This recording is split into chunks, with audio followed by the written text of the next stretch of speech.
नमस्कार, मैं हूं शुभम त्रिपाठी और आप देख रहे हैं सुदर्शन न्यूज। आज हम विशेष चर्चा करने वाले हैं और आज जो विशेष चर्चा का विशेष विषय है वो ये है कि धर्म परिवर्तन संभव नहीं है। ये कहने वाले शख्स हमारे साथ मौजूद हैं और प्राकृतिक नियमों पर भी आज हम चर्चा करेंगे। तो आपका परिचय उनसे करवाते हैं। हमारे साथ जो स्टूडियो में खास मेहमान मौजूद हैं उनका नाम है भूपेंद्र सिंह चौहान। वरिष्ठ अधिवक्ता हैं, सुप्रीम कोर्ट के राष्ट्रवादी चिंतक हैं और आध्यात्मिक विचारक हैं। मैं सीधे आपका परिचय उनसे करवाता हूं। भूपेंद्र जी, बहुत स्वागत है आपका सुदर्शन न्यूज पर। सभी को नमस्कार, जय श्री राम। मैं भूपेंद्र सिंह एडवोकेट, मैं बिजनौर से बिलोंग करता हूं और 5-6 साल मैंने बिजनौर में प्रैक्टिस किया। मैं वहां जनरल सेक्रेटरी भी रहा और काफ़ी मैं वहां सामाजिक काम किया, सुधारात्मक काफ़ी कार्य मैंने किए वहां पर। उसके बाद 2000 के बाद मैं सुप्रीम कोर्ट आ गया और तब से मैं सुप्रीम कोर्ट में ही वकालत कर रहा हूं। तो जब ये सारी चीज़ें मैं कर रहा था तो संविधान और सारे कानून जो हम पढ़ते ही हैं सारी जो वकालत में, और उसके बाद तो फिर मैंने देखा कि प्राकृतिक नियम से ही सारी चीजें कमांड होती है। नेचुरल लॉ जिसको बोलते हैं, ये पूरी सृष्टि ब्रह्मांड ये नेचुरल लॉ से रिलेटेड है और नेचुरल लॉ से ही ह्यूमन रिलेटेड है। तो हमारा सनातन धर्म अनादिकाल से चला आ रहा है। अनादिकाल का मतलब इन्फिनिटिव काल, उसकी गणना नहीं कर सकते। सनातन धर्म, सनातन का मतलब ही अनादिकाल है। तो सनातन धर्म अनादिकाल से चला आ रहा है और वही मनुष्य का धर्म है, क्योंकि सनातन धर्म जो है सबसे पहले बना और सनातन का मतलब ये है कि सृष्टि के साथ बिल्कुल, तो वो सबसे पहले अपने आप भी हो जाता है। प्रकृति के नियम की आप बात कर रहे हैं। आपने एक पुस्तक भी लिखी है और जिसमें आपने तमाम अपने नियमों को बड़ा संक्षेप में और संक्षिप्त में समझाया। और दूसरी बात आपने जो कहा है कि धर्म परिवर्तन संभव ही नहीं है जी। मैं आपसे समझना चाहूंगा सबसे पहले कि आखिर धर्म क्या है।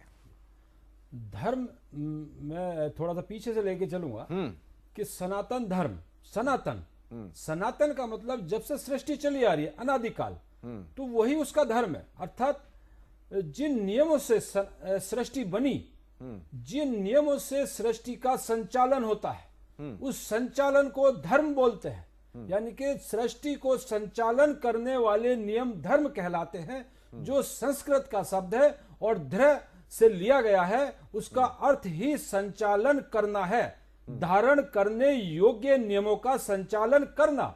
तो संचालन करने वाले नियमों को धर्म कहते हैं, जो सनातन धर्म के साथ चले आ रहे हैं, जो अनादिकाल से चले आ रहे हैं, जो सृष्टि को कमांड देते हैं, जो रूल सृष्टि को फॉलो करते हैं। सृष्टि जिन रूलों से चलती है उसको धर्म कहते हैं। हाँ, और जैसे आपने कहा कि धर्म परिवर्तन संभव नहीं है। हाँ, तो जब जो ह्यूमन है वो अनादिकाल से सनातन धर्म में चला आ रहा है, वैदिक धर्म से चला आ रहा है। वैदिक उनको कहते हैं जिन नियमों से भगवान ने मनुष्य को बताया गया कि इन नियमों से आपको दुनिया में रहना है, उनको वेद कहा गया, उनको साइंस कहा गया। वेद वो है जिसमें सब चीज समाहित होती है, जिसमें से सारी चीजें निकलती हैं। चिकित्सा शास्त्र निकलता है, साइंस निकलती है, भूगोल शास्त्र निकलता है, ह्यूमन रूल्स निकलते हैं। वो रूल्स सारे प्रभु ने मनुष्य को बताए थे। सनातन धर्म जब ये शुरू हुआ, ये सृष्टि शुरू हुई, तो उन्हीं नियमों से ये मनुष्य भी कमांड होता है। सृष्टि जिन नियमों से चलती है उन्हीं नियमों से मनुष्य चलता है। जब जिन नियमों से मनुष्य चलता है उसको धर्म कहते हैं। सृष्टि जिन नियमों से चली आ रही है, तो धर्म परिवर्तन कैसे हो सकता है? क्योंकि सृष्टि के नियमों को बदला नहीं जा सकता, ना ही बदला गया। आज तक पृथ्वी जिस तरह से घूम रही है उसी तरह से घूम रही है। सूर्य, चंद्रमा, होल ब्रह्मांड जिन रूल्स को फॉलो करता है वो रूल्स चले आ रहे हैं। तो धर्म परिवर्तन कैसे हो सकता है? ब्रह्मांड को बदलना पड़ेगा आपको धर्म परिवर्तन करने के लिए। क्या ब्रह्मांड को बदला गया? नहीं बदला गया, ना ही बदला जा सकता, ना कोई दावा कर सकता है। सिर्फ प्रभु ही उसको रन करते हैं। तो धर्म परिवर्तन इस तरह से नहीं हो सकता है। धर्म परिवर्तन के लिए आपको पूरे ब्रह्मांड के रूल चेंज करने पड़ेंगे। और हमारा धर्म शब्द किसी और साहित्य में नहीं मिलेगा। रिलीजन का समानार्थी सिनोनियम्स धर्म शब्द नहीं है। धर्म शब्द मजहब का भी सिनोनियम्स नहीं है। ये पूरा साहित्य बोलता, उनका मतलब अलग है। अगर कोई धर्म परिवर्तन करता है तो वो धर्म नहीं है, वो अपना कोई स्वार्थ सिद्ध करने के लिए सेना बना रहा है, या कोई मजहब या कुछ भी वो किसी के खिलाफ कुछ करना चाहता है। अगर उसको सेवा करनी है तो धर्म परिवर्तन क्यों? धर्म परिवर्तन तो सृष्टि को चेंज करना पड़ेगा, क्योंकि धर्म शब्द ही संचालन करना है और वो धर्म शब्द अनादिकाल से चला रहा है, उसका सिर्फ प्रभु ही उसको चेंज कर सकते हैं। तो कैसे धर्म परिवर्तन चेंज होगा? कोई धोखेबाजी है, परिवर्तन अवैध है, यह प्राकृतिक नियम के खिलाफ है। प्राकृतिक नियम नेचुरल लॉ के हिसाब से धर्म परिवर्तन नहीं हो सकता। ये रूल्स के अकॉर्डिंग मैंने आपको बताया कि ये सृष्टि के नियम से चलते हैं सारे मनुष्य, तो सृष्टि के नियम को बदला नहीं जा सकता, इस वजह से धर्म परिवर्तन नहीं हो सकता। वर्तमान परिदृश्य को अगर हम देखें तो अलग अलग रिलीजियंस लोग लिखते हैं। आपको अगर कोई फॉर्म फिल करना है तो उसमें आपको हिंदू, मुस्लिम या ईसाई, मतलब कोई भी आपको कैटेगरी आपको उसमें फिल करनी होगी, तो फिर ये क्या है? ये मैंने जैसे बताया कि किसी मनुष्य ने धर्म तो बताया नहीं गया किसी को कि धर्म क्या है। धर्म शब्द कहीं पर भी रिसर्च में नहीं है। आप देखिए पूरी एजुकेशन में धर्म शब्द पर रिसर्च नहीं है। गवर्नमेंट के अथोराइज, मेरी जहां तक नॉलेज है, गवर्नमेंट अथोराइज नहीं करती। धर्म पर रिसर्च को फॉलो किसी स्कूल में किया जाता हो, उसको अलग कर दिया जाता है, शिक्षा कुछ और दी जाती है, जबकि जो पूरा ब्रह्मांड वो धर्म से संचालित है। धर्म शब्द एक छोटा नहीं है, धर्म शब्द होल ब्रह्मांड को चलाने वाला शब्द है, उसको छोटा कर दिया गया। वो शब्द संस्कृत का शब्द है, वो किसी और साहित्य में है ही नहीं। तो उसका अगर कोई मजहब बनाता है या कोई और भी धर्म से अलग बनाता है और बाद में वो बनते, देखिए इनका कोई 1500 साल है, कोई 2000 साल से ये शब्द आए हैं, उससे पहले केवल धर्म शब्द है। तो बाद में कोई मनुष्य लेकर आया, धर्म को मनुष्य नहीं चला सकता है। इस वजह से ये शब्द मनुष्य की देन है और मनुष्य ने अपने स्वार्थ के लिए किसी देश पर कब्जा के लिए या कुछ उनको प्रभु के ज्ञान से, धर्म से काटने के लिए उनको अपनी सेना बना लिया है और उनका माइंड में एक वायरस टाइप घुसा के और धर्म से काट कर वो अपनी सेना बना ली है या अपना मजहब बना लिया या रिलीजन बना लिया। बाकी हमारा जो धर्म शब्द है या पूरी होल ह्यूमन का वो नेचुरल लॉ है। नेचुरल लॉ से जब सृष्टि कमांड हो रही है, या कोई बताए सृष्टि को कौन कमांड कर रहा है? सृष्टि को कमांड नेचुरल लॉ से हो रहा है, तो नेचुरल लॉ से मनुष्य हो रहा है। और वही धर्म है। हमारी संस्कृत, हमारे वेद, हमारे साहित्य सब बोलते हैं कि धर्म शब्द का मतलब धारण करने योग्य, संचालन करने वाले, सृष्टि को संचालन करने वाले नियम। तो संचालन करने वाले सृष्टि को नियम है, उनको कैसे बदला जा सकता है? सृष्टि नियम है। तो हमारे धर्म का मतलब है सृष्टि नियम। तो आप सृष्टि नियम को बदल नहीं सकते, उनको धर्म कैसे लिख सकते? ये तो हमारा एक शब्द है, भगवान का संस्कृत का शब्द है, दूसरे में ना इसका समानार्थी है ना सिनोनियम से। तो ये तो एक लोगों को अज्ञानता पढ़ाई जा रही है कि धर्म शब्द, धर्म बदल दिया गया। धर्म बदला नहीं जा सकता, मेरा कहना यह है, सृष्टि को बदलना पड़ेगा आपको।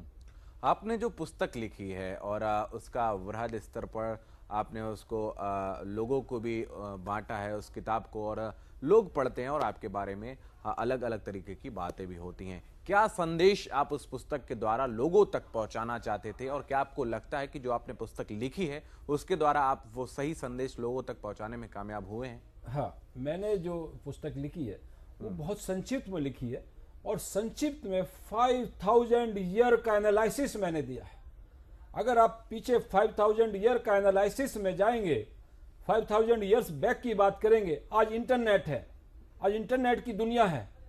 आज 1 मिनट में झूठ का पता चल सकता है कि मैं क्या बोल रहा हूं, क्या नहीं बोल रहा हूं। आप इंटरनेट पे जाइए, सबसे पुरानी सभ्यता कौन सी है? सबसे पुरानी सभ्यता सनातन सभ्यता मानी जाती है। सनातन को पुराना कह ही नहीं सकते, सनातन का मतलब ही सृष्टि के साथ चला आना। जब सनातन सृष्टि के साथ आ रहा है तो हमारा सबसे पुराना धर्म सनातन धर्म हुआ। तो सनातन ही पृथ्वी पर पहले आया, तो सनातन ही राज करता था, या सनातन के ही नियम चलते थे, अर्थात भगवान के नियम चलते थे, सृष्टि के नियम चलते थे। कोई किसी का कब्जा नहीं था, कोई गुलाम नहीं थी, कोई किसी की विचारधारा नहीं थी, प्रकृति के नियम पर आधारित व्यवस्था थी। इसलिए सनातन धर्म ही इस पृथ्वी पर सबसे पहले था और उसी के सारे रूल्स फॉलो होते थे। वो मैंने संदेश देने की कोशिश करी है कि प्राकृतिक नेचुरल नियम से चलने वाली सभ्यता सनातन सभ्यता थी।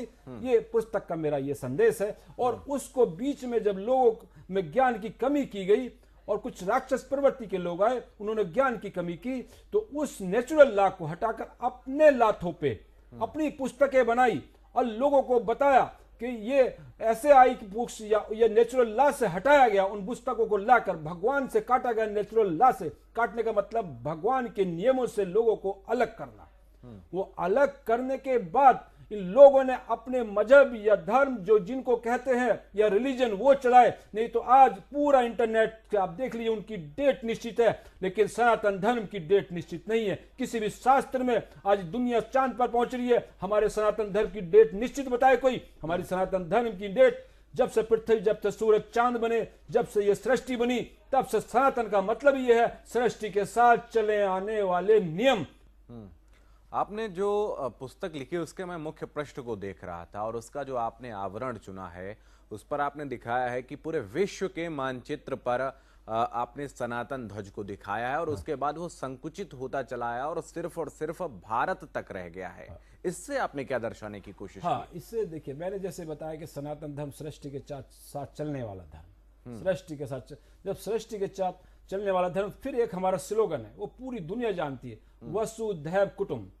वसुधैव कुटुंब या पूरी दुनिया को परिवार कौन मानेगा? जिसका परिवार होगा वही मानेगा। आप बताइए कौन से संप्रदाय में लिखा है कि वह हम पूरे दुनिया को परिवार मानते हैं? लेकिन हम खुलेआम कहते हैं, हमारे शास्त्रों में लिखा हुआ, सब जगह लिखा कि पूरी दुनिया हमारा परिवार है। तो पूरी दुनिया को परिवार, ये सबसे बड़ा प्रूफ है कि सनातन व्यवस्था सबसे पहली थी, हम पूरी दुनिया को परिवार मानते हैं। और आज तक सनातन व्यवस्था में किसी को गुलाम नहीं बनाया गया, किसी पर अत्याचार नहीं हुए।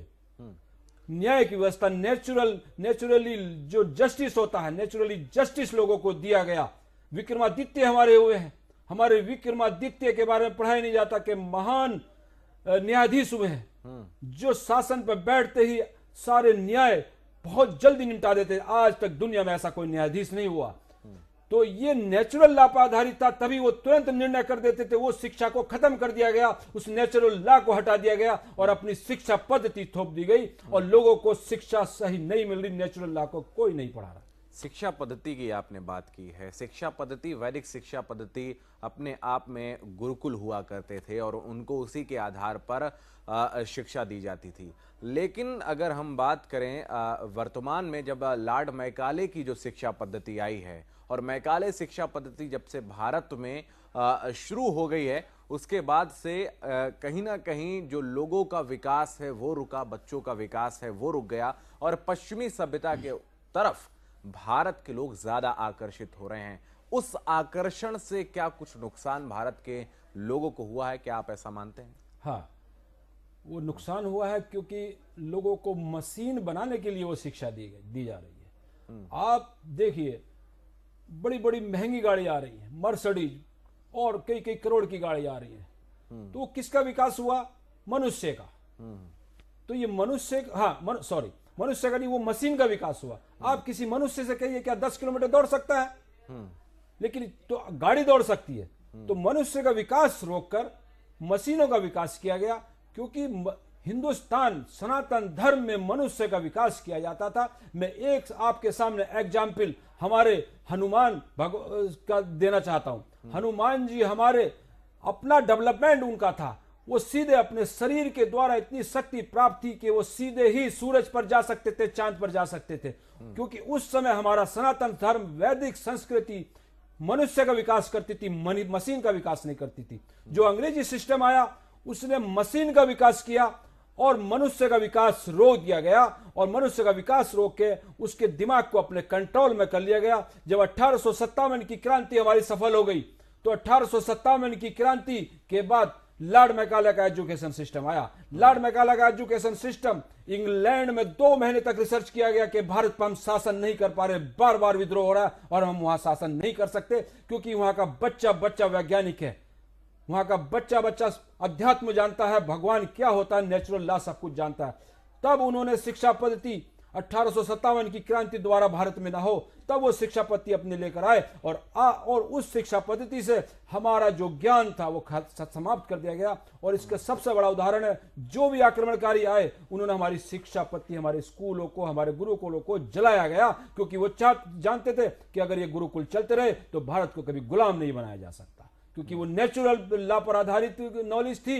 उस जो नेचुरल लॉ जानता होगा उसको दुनिया की कोई ताकत गुलाम नहीं बना सकती। तो भारत में नेचुरल लॉ जिस दिन आ जाएंगे उस दिन हिंदुओं को जगाने की जरूरत नहीं पड़ेगी। उस दिन हिंदुओं के साथ या पूरी दुनिया में कहीं भी कोई गलत काम होता है, हिंदू सब बाहर होंगे। कभी हिंदू सोता नहीं। हिंदुओं को 1000 साल से, 2000 साल से, 5000 साल से, महाभारत जब से हुआ है तब से बार बार सुलाया जा रहा है। हिंदू कभी सोता नहीं है। ये मैं बात एक संदेश देना चाहता हूं। ये हिंदुओं को सुलाया जाता है अपनी गुलाम बनाने के लिए। आपने सनातन पर बहुत विश्लेषित अपना वक्तव्य दिया है। मेरा प्रश्न आपसे अगला यही है कि इस्लाम पर मैं अब आना चाहूंगा। पूरे विश्व के अंदर इस्लाम का लगातार बढ़ना, और उनका बढ़ाते वो कैसे हैं? बढ़ाने का आपको तरीका भी पता है, जबरन अपने धर्म में शामिल करना। आपने कहा कि कुछ धर्म नहीं होता है, आपसे पूरी तरीके से मैं सहमत हूं, लेकिन जबरन किसी को कुछ रीति रिवाजों से जबरदस्ती उनको अपने मजहब में मिलाना और उसके बाद से वही सब काम करवाना जो बाकी उनकी परंपराएं हैं, जबरन करवाना, ये कितना उचित है और इससे कैसे बचा जाए? देखिए, समस्याएं सभी लोग बताते हैं, लेकिन समाधान इसका क्या हो कि आज लगातार धर्म परिवर्तन जो करवाए जा रहे हैं जबरन, लव जिहाद के माध्यम से, तमाम जिहाद के माध्यम से कहीं ना कहीं सीधे तौर पर सनातन संस्कृति को, सनातन धर्म को टारगेट किया जा रहा है। राइट, आपने बहुत अच्छा क्वेश्चन किया और इसको एक गहरी सोच से समझना चाहिए। ये क्योंकि किसी की बुराई करने का उद्देश्य नहीं है। ये क्या है, ये साइकोलॉजिकली है और ये बड़े ढंग से मजहब वालों ने, रिलीजन वालों ने रिसर्च किया है कि दूसरे को गुलाम कैसे बनाया जाए, दूसरे पे कब्जा कैसे किया जाए, दूसरे देश पे कब्जा कैसे किया जाए। एक सेना बॉर्डर पे कार्य करती है, एक सेना अंदर कैसे कार्य करे, पब्लिक को कैसे अपने फेवर में किया जाए। तो वो पब्लिक को अपने फेवर में करने के लिए, उसको अपनी सेना पद्धति में लेने के लिए, अपने सैनिक विचार में लेने के लिए, जिसको आप मजहब बोलते हैं वो सैनिक विचार होते हैं, उसको मजहब नाम दिया गया। जब इनसे जब भारत पर कब्जा नहीं हुआ या अंग्रेजों से भी कब्जा नहीं हुआ, तो इन्होंने धर्म परिवर्तन का उद्देश्य यही है। नहीं तो बताइए धर्म परिवर्तन का उद्देश्य क्या है? धर्म परिवर्तन का उद्देश्य करना ही अपनी संख्या बढ़ाना है और ऐसी संख्या बढ़ाना है ताकि वहां की सरकार उसको कुछ ना कह सके, ताकि उसके सरकार के अंदर के नियमों से बचा जाए और अंदर एक ऐसा जहर घोल दिया जाए जिससे उसके दिमाग में जहर घोल कर अपनी तरफ लोगों को बिना युद्ध किए ही, ये वो रिसर्च है इन लोगों की कि बिना युद्ध किए ही किसी भी राष्ट्र को गुलाम बनाया जा सकता है। तो ये वो सैनिक है कि बिना युद्ध किए ही आप किसी को गुलाम बना सकते हैं। तो ये धर्म परिवर्तन एक सैनिक बनाना है जिससे आपको पता नहीं चलेगा ये सैनिक है, और ये सैनिक हिंदुस्तान में ही नहीं पूरी दुनिया में घुस चुके हैं और इनको हम सैनिक नहीं मान रहे। अगर आज आप सैनिक मानिए, एक ही दिन में इसकी समस्या का समाधान है। ये सैनिक है, बताइए सैनिक की तरह से काम करते हैं, इनकी कमांड एक ही जगह से आती है। बिल्कुल, अगर इनकी एक कमांड एक जगह से नहीं आती तो आप बताइए, इनको सोचने की शक्ति नहीं, सेना को सोचने की शक्ति नहीं होती, सेना को ऑर्डर दिया जाता है। तो सेना और मजहब या जो ये धर्म परिवर्तन करा रहे हैं, इसमें आप कंपैरिजन करिए, सेम निकलेगा, सेम इनके जनरल निकलेंगे। उनको नाम दूसरा दे दिया गया, लेकिन वो जनरल बैठे हुए, वो उनको इधर से उधर नहीं हो सकते। वो गला दूसरे धर्म का नहीं या दूसरे रिलीजन का नहीं, वो गला अपना भी काट देते जो उनको फॉलो नहीं करता। ये सेना में होता है, कहीं और हो नहीं सकता। ये कमांड किया हुआ है। क्या इसको रोकने के लिए जनसंख्या नियंत्रण कानून आना चाहिए, और क्या जनसंख्या नियंत्रण कानून एक बड़ा उपाय होगा इस पूरी समस्या का? जनसंख्या नियंत्रण कानून हो सकता है कुछ दिनों के लिए, ये इन पर रोक लगे, लेकिन जो इनकी पद्धति है, विचारधारा, जब आपके घर के अंदर कोई घुस नहीं पा रहा है, उसको उन्होंने घुसाने के लिए, उसको एंटर कराने के लिए, आपके घर में तोड़फोड़ या कब्जा करने के लिए असैनिक सहारा लिया। असैनिक रिसर्च किया, और वो असैनिक रिसर्च आज सबसे ज्यादा सक्सेस हो रहा है। तो इस असैनिक जो व्यक्ति है, जिसको आप सैनिक नहीं बोलते, उन्होंने नाम चेंज किया और आपकी माइथोलॉजी पर रिसर्च किया और उसको आपकी भावनाओं को कैश करके आपके घर में एंटर करा दिया। अब उसको घर में एंटर आप जब हो गया तो कैसे रोकोगे आप? वो उसका जो कट, जिस तरह से उसका लिंक है, जिसने उसको एंटर कराया है, उस मेन बेस पे जाना होगा, उस मेन बेस को सुधारना होगा, तभी ये कानून, तभी ये सब चीज लागू हो सकती है। क्योंकि आपको नेचुरल लॉ पे जाना होगा। कोई भी कानून मैन मेड कानून शांति नहीं ला सकता। आपको बार बार कानून बनाने पड़ेंगे। आपको इनकी जड़ पर जाकर उस सैनिक को पकड़ना होगा जो इनको कमांड दे रहा है। इनकी कोई कमी नहीं है, इनके दिमाग कहीं और है, इनके दिमाग हाईजैक कर लिए जाते हैं और इनको अलग नहीं होने दिया जाता बिल्कुल भी। तो मेरा यही मानना है कि इनकी शिक्षा जो पद्धति है, उस शिक्षा पद्धति वो सैनिक शिक्षा पद्धति है। तो आपको यह मानना होगा कि ये एक सेना है, जस्ट लाइक एक सेना है, और उससे ज्यादा ये डेंजरस है सेना से। क्या आप मानते हैं कि वर्तमान सरकारें इस ओर कदम उठा रही हैं या काम कर रही हैं? हाँ, थोड़ा बहुत भी। हाँ, वर्तमान सरकारें काम कर रही हैं। तो वर्तमान सरकारों को नेचुरल लॉ पे अगर कार्य करें तो ये कार्य जल्दी हो सकता है। आप वो सुझाव दीजिए। हाँ, तो नेचुरल लॉ क्या है? नेचुरल लॉ जो सृष्टि के नियम है, वैदिक नियम है, जिन नियमों से एक तो धर्म परिवर्तन जो किया गया, इस पे तुरंत बैंड लगाना होगा कि धर्म परिवर्तन नहीं होगा, इसको अवैध घोषित करना होगा। क्योंकि हमारा धर्म तो सृष्टि से रिलेटेड है। सृष्टि बदलिए, आप धर्म परिवर्तन कर लीजिए, सूरज की जगह चांद कर दीजिए, चांद की जगह नियम बदल दीजिए, उसे पृथ्वी को उल्टा घुमाना शुरू कर दीजिए, तो धर्म परिवर्तन चेंज होना। तो इसको इस तरह से लोगों को पढ़ाना कि हो नहीं सकता है। तो लोग पहले हमारे लोगों को वैदिक शिक्षा से काटा गया, लॉर्ड मैकाले की शिक्षा लाई गई, और उससे पहले भी यही हुआ। उससे पहले देखिए, आप बहुत सारे धर्म अपने को कहते हैं, आप यहूदी धर्म है और बहुत सारे आए, ये सब आर्यों से आए। ये सब आर्य, जब वैदिक धर्म समाप्त होना शुरू हुआ, जब विकृति आई, तब से ये धर्म बनने शुरू हुए। सबसे पहले सब आर्य ही थे, आर्य श्रेष्ठ, यानी कि सीधे प्रकृति से रिलेटेड थे। तो ये जो आपने क्वेश्चन पूछा अच्छा था। तो ये चीजें हैं। बिल्कुल, पूरे विश्व की अगर हम बात करें तो अलग अलग प्रकार के जो धर्म बताए गए हैं, जिनको आप मजहब कह रहे हैं, संप्रदाय बता रहे हैं, उनमें एक बहुत बड़ी कमी है, और वो कमी है अपने को श्रेष्ठ और दूसरे को तुच्छ बताना। इसको कैसे देखते हैं? देखिए, ऐसा मैंने आपको बताया कि आप उसको धर्म जब तक मानते रहेंगे तब तक ये पूरी दुनिया में समस्या बनी रहेगी। आप उसको सेना मानिए, क्योंकि वो एक जगह से कमांड है ना। कोई भी अपनी मर्जी से काम नहीं कर सकता। आप पूछिए, वो अपनी मर्जी से काम कर सकते क्या? है ना। क्या उनको नेचुरल लाभ बढ़ाया गया कि प्रकृति क्या है? उनको केवल एक चीज पढ़ाई जाती है कि कमांड कहां से होना। नहीं तो ये आप इसको इस रूप में लीजिए कि नेचुरल लॉ क्या था। हमारी शिक्षा पद्धति पे हमला करके हमारे शास्त्र कहां चले गए? मैं एक एग्जाम्पल आपको देना चाहता हूं। जब जापान ने हमला, जब विश्व युद्ध हुआ था, तो जापान ने चाइना की दीवार पर हमला किया था। चाइना की दीवार एक जगह से टूट गई थी हमले से। जब टूट गई तो उसमें एक बॉक्स मिला। अंग्रेजों का दिमाग देखिए। तो उस बॉक्स में जब साहित्य मिला, क्योंकि चाइना में एक ऐसा राजा हुआ जो सारा साहित्य नष्ट करवा दिया था। वहां भी वैदिक साहित्य था उस समय। तो वो जब नष्ट करवा दिया तो किसी ने एक संदूक में बंद करके मनु संहिता उसमें रखवा दी। तो संदूक जब मिला, वो अंग्रेज को मिल गया। वो अंग्रेज लेके इंग्लैंड चला गया। उसने उसको, वो चाइनीज में था, किसी लैंग्वेज में था, उस लैंग्वेज के पढ़ने वाले को इंग्लैंड बुलवाया, और उस इंग्लैंड से बुलवाकर, हाँ, इंग्लैंड बुलवाकर उसको पढ़वाया गया। और पढ़ने के बाद उसको जब पता चल गया मनुस्मृति में क्या लिखा हुआ है, उसने उसके बाद उसमें चेंज कर दिया। और उसमें चेंज करने के बाद जितने भी भारत से इंग्लैंड पढ़ने गए, उन सबको वो चेंज करके पढ़ाया गया। इसी वजह से ज्यादातर इंग्लैंड से जो पढ़ के आते हैं, उनमें भारतीय संस्कृति के प्रति वो लगाव नहीं है जो होना चाहिए। मनुस्मृति का आपने जिक्र किया। मनुस्मृति में हमेशा कर्म आधारित वर्णों की बात करी गई है, लेकिन भारत में अगर हम बात करें तो भारत में तो जाति आधारित वर्णों की सरकारी व्यवस्था की गई है। हाँ, बिल्कुल। आपने बहुत बहुत बढ़िया क्वेश्चन उठाया। देखिए, जाति शब्द हमारे किसी भी साहित्य में जाति शब्द नहीं। मनु संहिता में जाति वर्ड ही नहीं है। तो मनु संहिता को क्यों बताया गया कि जाति वर्ड है उसमें, कि मनु संहिता ने जाति चलाई? उसने वर्ण बनाए। वर्ण मीन्स कैटेगरी, अर्थात जो जिसमें काम करता है वो कहलाता है। आज पूरी दुनिया में व्यवस्था बनी हुई है, क्लर्क, कलेक्टर, ऑफिसर, प्रधानमंत्री, मंत्री, सेक्रेटरी। अरे आपने वही व्यवस्था कैटेगरी बनाई हुई है।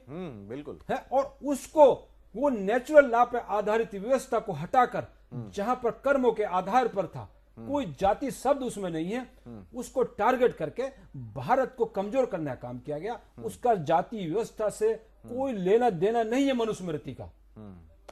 भूपेन जी, आपने बहुत ही विस्तृत तरीके से उन तमाम गूढ़ बातों को दर्शकों के सामने रखा जिसको शास्त्रों के माध्यम से भी समझना बेहद मुश्किल होता है। उसको बड़ा संक्षेप में आपने बड़ा आसानी से समझा दिया है। मैं चाहूंगा कि आप सुदर्शन न्यूज के दर्शकों के लिए क्या कहना चाहेंगे? सुदर्शन न्यूज के जो दर्शक हैं, इन बातों को ध्यान से एक बार सोचें कि भारत वो देश है जहां पर दुनिया की उत्पत्ति सबसे पहले हुई, और जितना भी साहित्य में दूसरी चीजें दिखाई जाती है वो उनका कोई आधार नहीं है। सबसे पहला व्यक्ति भारत की भूमि पर पैदा हुआ, ये सब जगह लिखा हुआ है, लेकिन हमें पढ़ाया नहीं जाता। एक ऐसी शिक्षा पद्धति लागू कर दी गई जिसमें कोई भी नेचुरल लॉ नहीं है, और हम ये पूरी सृष्टि ब्रह्मांड नेचुरल लॉ पर आधारित है। तो मेरा कहना है नेचुरल लॉ वैदिक नियम पर आइए, फिर आपको कोई बरगला नहीं सकता। बिल्कुल, बहुत धन्यवाद भूपेन जी आपका हमारे साथ जुड़ने के लिए, सभी को दर्शकों जय श्री राम। को तमाम वो गूढ़ बातें आसानी से समझाने के लिए जिसको समझने में बड़ा मुश्किलें लोगों को होती हैं। बहुत धन्यवाद आपका हमारे साथ जुड़ने के लिए।